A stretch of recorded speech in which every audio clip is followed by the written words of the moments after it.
Hi everyone, in this video we're going to be talking about something called mise-en-scène, okay? In this video I'm going to introduce you to the actual concept of mise-en-scène, and I'm going to be talking you through the various different elements that make up mise-en-scène, okay? And similar to the video that you had on shot types and camera angles, I'm going to be going through how mise-en-scène can be used to create meaning and effect in all forms of visual media.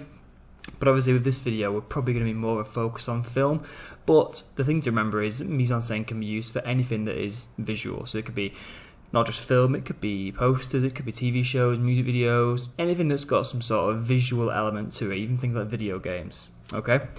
Before we start, one thing you need to remember, that whenever you're referring to mise-en-scène in any piece of written work, you will notice that the E in scène has an accent going from the right to left. So you need to make sure that you always have this accent on there, okay? Otherwise it's misspelled, okay? So the proper way of spelling mise-en-scène, hence why it's got that eh sound when you pronounce it.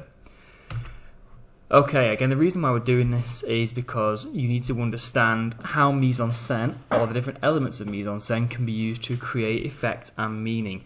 And again, similar to shot types and camera angles, mise-en-scène is one of the things that you will need to be considering when you do any piece of textual analysis work, but also for your own practical work as well. You need to be thinking about how can you use the various different elements of mise-en-scène to create meaning, to make it more effective, to give it a bit more, meaning behind it. Alright? Okay, so let's start from the very beginning. What is mise-en-scène? Mise-en-scène is a French term, and it originates from theatre production and set design, and it translates as put into the scene. Alright? Now, to make it really, really basic, the idea behind mise-en-scène is that everything that you can see on screen is there for a reason. Okay, and that reason can be many different things. For example, to tell a story, to give you information, feelings, moods, meanings. And it's the idea that a film can give you all the information that you need without the use of dialogue. Okay, it's the idea that you can tell a story in a visual way. Alright, an easy way of thinking about it is the phrase, a picture says 1,000 words. Okay, that's sort of what we mean by mise-en-scène. So if you look at this scene here, the idea behind mise-en-scène is all these different elements of a scene are there to tell a story, or to create meaning, or to give effect. Okay, maybe not telling the entire story, obviously, but they will certainly give audience information. Okay, and it's the idea that, especially film, can be seen as an art form, and the various different elements that make up a scene help tell a story or help to create meaning. Okay, now when we're talking about mise-en-scène, because we're talking about things that can be seen visually, these are the various different elements that make up mise-en-scène, and these are what we're going to be looking at today. So you've got set design and location, you've got lighting, props, spacing, composition, costume, hair and makeup, and performance. These are all the different elements that we're going to look at for today. Okay, obviously there's not, with regards to things like the actual meaning behind it, they're all very, very, very specific to whatever it is you're talking about, because all films or all visual media will have their own different mise-en-scène that they use to create different meanings. So we can't really look too much about actual meanings themselves, but we can look at what sort of things we need to be paying attention for when we're analysing mise-en-scène. Okay? Before we start though, we also need to be looking at two more key terms which are going to be essential for pretty much every piece of work we do, especially in terms of like analysis work for mise-en-scène, and that's denotation and connotations. Don't worry if you haven't heard this term before, because I'm going to go through what this means now. So, when we're talking about denotation, denotation means the literal thing itself that we can see. Okay, so it could be something like a costume that someone's wearing, it could be a prop, it could be a colour, or a certain type of lighting, or a certain person or facial expression. It's the actual thing itself. Okay, what can you see? Whereas connotation is what that thing could suggest, or what you might associate with it. And this pretty much is how we analyse mise-en-scène. It's about looking at the denotation, so the thing itself that we can see, and thinking, right, okay, well, what could that suggest? What could that mean? What are the meanings behind it? What do you associate it with? All right, and it really is as simple as that, to be honest. Okay, so let me give you an example. What do I mean by that? So a nice easy one. Okay, say hypothetically you get a film that starts with an establishing shot of Paris. You know, you can see the Eiffel Tower, you got a nice sunset or whatever. Paris is the denotation. You can see that. Okay, you can see the thing itself. Okay, now what you've got to think about is, well, okay, what are the connotations that you have with Paris? Obviously, a lot of people would see Paris as being somewhere that's linked with love or romance. Okay, it's a very wealthy city, so you'd imagine people who are quite successful live in Paris. All right, it's obviously got a lot of artistic history there as well, and a lot of history itself, and also all those things here are things that you can associate with Paris. They're the connotations behind it. Obviously, anyone who's ever been to Paris knows that some parts are a bit of a dump, but that's not the point. But the denotation is the thing itself, and the connotations, what do you associate it with? Okay, so say for example, like I said before, you get a film that opens up with an establishing shot of Paris, you might assume that it's going to be a love story. Okay, it's going to be a story about romance because you associate Paris with those particular things. Okay, so that's what we mean when it comes to denotation and connotation. So if we link that back to mise-en-scène, all these things here that you can see are the denotations. Okay, so you might see that, I don't know, a film has a set design like this. Okay, and the connotations are, what are the reasons? What do you associate with that? What does it mean, essentially? Okay, why is it done in this particular way? And that's what we're going to be looking at in a bit more detail in this video. Okay, so when we're talking about set design and locations, there are two different things you need to be aware of, and that's what the difference is between a set and a location. Okay, a set is something that has been built. Okay, it's something that is artificially designed and it's meant to look a certain way. So if I go back a couple of slides and show you this one, this is a set. It's been built to look this particular way. Okay, we're not going to go into why it's been built that way because, you know, that's something that we will do when we actually look at some proper products in class and analyse the meanings behind it. But this is a set. The director or the set design team will have built this set with a particular idea in mind. They specifically wanted it to look this way. All right, it's been built from scratch. Usually inside, but you can get some that are outside. And a location is obviously a specific setting, which has been chosen for a specific reason. So obviously you can see here, this is clearly a location because you've got James Bond on top of a building. You know it's London because you can see the London landmarks in the background. You've got Big Ben, okay, you've got other buildings knocking around there. I'm not too sure what they are, but they're all quite iconic London buildings, okay? And again, you might say, okay, well maybe it's been shot on location in London because it gives it a sense of patriotic Britishness. Okay, it makes it a bit more sort of like, you know, yeah, patriotic, I suppose is the right word. Okay. Okay, lighting. Lighting is quite a interesting one, especially for horror films, which we obviously are going to look at in more detail in class. You need to be aware of the two different types of lighting. So you've got high key and you've got low key. High key lighting is where the lighting is very, very bright. It's very naturalistic. It's got a lot of colour in there. Okay, it's also very high contrast as well, so there's not a lot of shadows.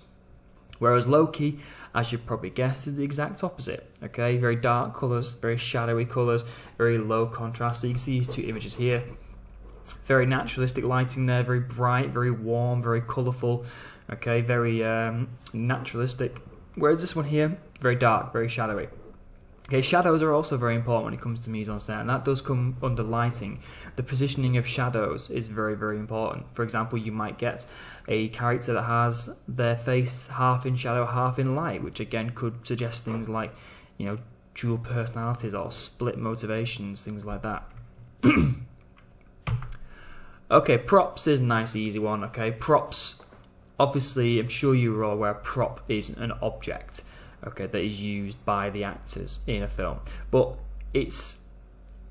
props can be really, really important for telling stories as well, just as much as a character or a location can do. So, you know, you might get a prop that is specifically used to help progress a narrative, okay, which is called a MacGuffin. All right, it could be developing a character as well. All right, it might even establish a setting or a time period. So if you know, for example, you've got a character who's holding an iPhone, then you know it's probably going to be set in a modern setting. Whereas if they have something like, I don't know, I'm trying to think of something quite old now. I don't know, I can't think of it off the top of my head, but something that you don't associate with this particular time period, it can help establish that it might be set in the past. Okay, or even a genre as well. If you see a particular prop that you know you might associate with a genre, then that can help establish that. So you look at this one here, this guy is holding a gun, okay? Now, you would look at that gun and go, oh, well, it's probably going to be an action film then, because you associate that gun with that particular genre, okay? This is called iconography, all right? Just the same as you might see something like a bloody knife, you might associate a bloody knife with a horror film, okay? So props, they're not just, there for the sake of it, okay? They can be there for many different reasons. Okay, spacing. Now spacing, we're looking at the actual shot itself. So a lot of people do get this confused between this and shot types, but we're looking at how the shot has been framed, okay? So spacing basically refers to the space around or between characters from other different characters or locations, okay? It can be used to set the mood, set a tone. It can be used to establish relationships between the two. So if you look at this character here, you've got this character in shot, but look at all the negative space around them. Look at all this space here that isn't really used for anything. It's out of focus. It's got a shallow depth of field there, okay? So, why has it done that? Okay, what's the reason behind that? Does it make them feel isolated? Does it suggest that they're on their own, they're alone in the world? Okay, how has that spacing been used to create that effect? You might also look at things like how spacing might be used to establish dominance. If one character is taking up more space than the other, then they potentially could be a more dominant character. And again, that leads on to composition as well. Okay, where do characters appear in the frame? Are they more to the middle, which again might denote dominance? Are they in focus or out of focus? Okay, look at the way this shot is composed. I know I use this shot for shot types and camera angles, but look at the way it's composed. You've got this guy here, Andrew Garfield. He's central, right in the middle. He's in focus. He's more important, okay? Whereas this guy here, he's pushed out to the right. He's slightly cut off from the frame as well, and he's blurry. He's less important, okay? We don't care about him. This is where our attention is supposed to be. Okay. What we also use as well to analyse spacing and composition is the idea of something called the rule of thirds. Now, the rule of thirds is where a frame is split into 9 equal panels. Okay, got 3 there, 3 there, 3 there. All right, and the really simple premise of the rule of thirds is the idea that, first of all, the more of the frame that a character takes up, the more important they are. So you look at Chris Pratt here from Jurassic World, look how much of the frame he takes up. He appears in 1, 2, 3, 4, 5, 6, 7, 8. 8 panels out of 9. Well, I pound this a little bit as well, 7 and a bit. He takes up a lot of the frame. Okay, he's also quite central to the frame. They're pushed off a little bit to the right, but he's still fairly central. All the important parts take up this central frame here. You've got his face there, you've got the hand there. Okay, these are the important bits. So we know they're important because they're central to the frame. Okay, and he's in focus. So we use the rule of thirds to help establish the dominance of characters. Okay, yeah. Okay. Costume, hair and makeup. I've lumped all these 3 in with each other because they're all pretty much sort of the same thing. So the appearance, the way they look, tells a lot about a character. It can also make us feel sympathetic towards characters, where we can relate to characters because of what they're wearing. Okay, it can be used to establish their motivations. To put it really simply, there's a reason why Darth Vader wears all black in Star Wars. Okay, look at these 2 images here. Okay, you've got complete opposites of characters, largely based around the costume, hair, and makeup. You would argue that we're meant to feel sympathy for this character, and one of the ways we can do that is through the costume. He's wearing a nice ironed blue polo shirt. It's very calm, very natural colour. Okay, it's clearly a bit more wealthy than this guy. Okay, whereas this guy, he's wearing a drab, horrible, sweaty rag shirt that's clearly too big for him. Okay, he's sweaty, his hair's messy. Okay, he's got an angry look on his face, but we'll come back to facial expressions and performance in a bit. So you can see here how the costume is clearly meant to create this opposition between these two characters. Okay, you could also look at the colours as well. Okay, the colours are also equally as important. Okay, he's wearing blue. Blue is a very calm colour. Okay, very neutral colour, whereas he's wearing like a dull, yellowy, beigey sort of thing, whatever it is he's wearing. Okay, so you know, you get the impression of who we're meant to sympathise for based on the costume. Okay. Okay, performance. Again, nice, easy one, this one, okay? So performance, we're looking at body language and we're looking at facial expressions, okay? Given that mise-en-scène is meant to be analysing visuals, we don't really take into account things like dialogue, okay? But you can certainly look at things like facial expressions as well to give you an indication of how someone is meant to be feeling, okay? Sometimes it's pretty obvious, like obviously you look at this one and go, oh yeah, she's clearly meant to be scared. But sometimes performances can be a little bit more subtle. Body language as well is equally just as important, okay? You know, you might get characters who are more closed up, you might get characters that are a bit more expressive, a bit more forward, okay? And again, that's something that we can analyse when it comes to mise-en-scène. Okay, the body language, the performance of the actors, you know, how are they expressing information to audiences through their performance? How are they trying to establish the way that their character is meant to feel? Alright? Right, so that is it for mise-en-scène, okay? It's not the easiest thing to get your head around if you never looked at it before, but the main thing you've got to be thinking about is these different elements here. Okay, why have they been used? What are the connotations behind them? What's the reasoning behind it? Okay, it's the idea of telling a story without the use of dialogue. Okay, it's about, you know, not having characters explain everything. Okay, you don't want a character to go in and go, oh, I'm feeling sad. How are you going to show that they're sad? Okay, what different techniques could you use to allow the audience to understand that they're sad without the use of dialogue? Okay, so just to recap, for mise-en-scène, we're talking about set design and location, lighting, props, spacing, composition, costume, hair and makeup, and performances.